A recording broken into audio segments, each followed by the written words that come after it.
Breaking news today. Please subscribe and then check notification box to get all breaking news alerts.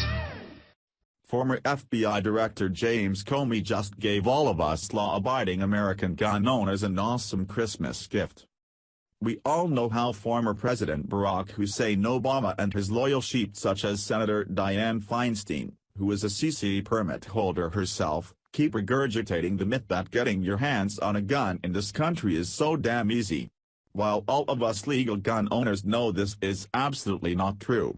In fact, it's quite the opposite. We have to jump through burning hoops and walls bigger than the future US/Mexico border wall if we want to add another firearm to our arsenals.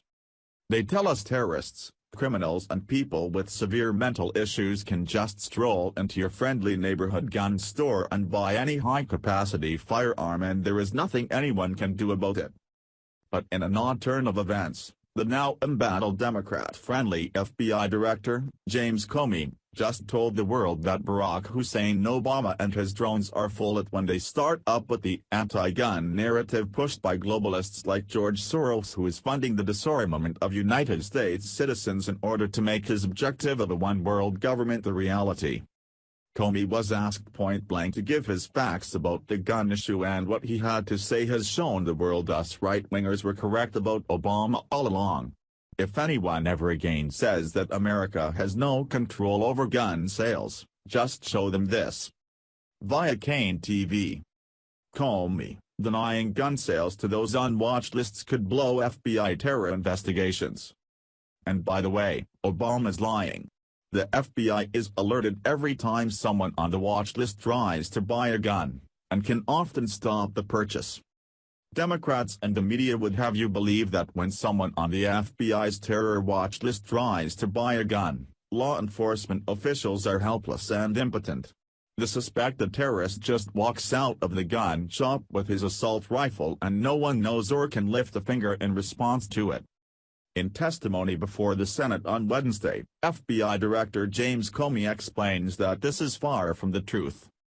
Last week, our president stated that there are individuals who can't get on planes, but they can go to a gun shop and buy a firearm there, and he said nothing we can do to stop them, but, and correct me if I'm wrong, the FBI is notified when someone on the terrorist watch list attempts to purchase a firearm, and a National Instant Criminal Background Check System check is requested, and the FBI has multiple avenues that they can pursue, Grassley said as the committee's hearing on the oversight of the FBI. These are some of these avenues: delay the firearms transaction, and if the person is actually a terrorist, the FBI can arrest them for any crime for which there is probable cause, and in addition, the FBI can intervene and directly confront the individual. The FBI can also put the suspect on what's called around-the-clock surveillance. My question: aren't these some of the tools available to the FBI to stop a suspected terrorist from buying a gun? Grassley asked. Mr. Chairman, you're right, said Comey. There are a variety of things that we do when we are notified that someone on our known or suspected terrorist database is attempting to buy a firearm. The FBI is alerted when that is triggered, and then we do investigation. Understand, are there disqualifiers that we're aware of that could stop the transactions, and if the transaction goes through, the agents who are assigned to that case, to that subject are alerted to it so they can investigate, Comey added. Thank you very much for that clarification, said Grassley. So there are then actually many things that can be done right now to stop someone on the no-fly list from buying a gun. And that leads me to say that our president is misrepresenting the facts and misleading the American people on that point. Comey also expressed another concern about the idea, being pushed very hard by Hillary Clinton, that anyone on the watch list should be automatically denied their Second Amendment rights. In some cases, Comey said, the FBI would prefer that the subject not be aware he or she is under investigation, and denying the gun purchase on the spot would have the potential to blow said investigation.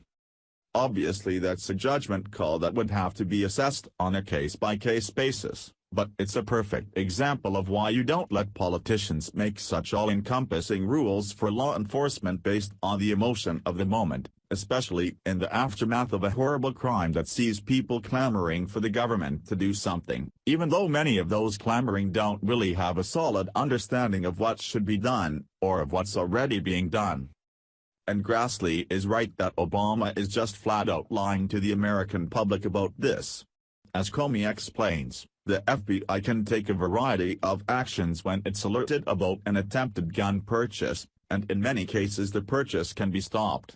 But that involves both due process and the need for judgment to be exercised about whether such an action is wise given the parameters of a larger investigation that might need to be protected. Would Obama and Hillary really want to jeopardize terror investigations in order to advance their gun control agenda? Actually, I don't really think that's such a hard question, do you? To sum this up for you, there already is a law in the books that is meant to stop suspected terrorists from being able to purchase a firearm, so this would mean there is no need for more gun control for law-abiding firearm owners. This proves beyond any shadow of a doubt that the relay the Democratic Party and their globalist friends have when it comes to firearms is a total and complete ban and confiscation, but I am sure they and their security teams will have exemptions. Please share if you just want Obama to go away already. Follow us on Facebook at Freedom Daily.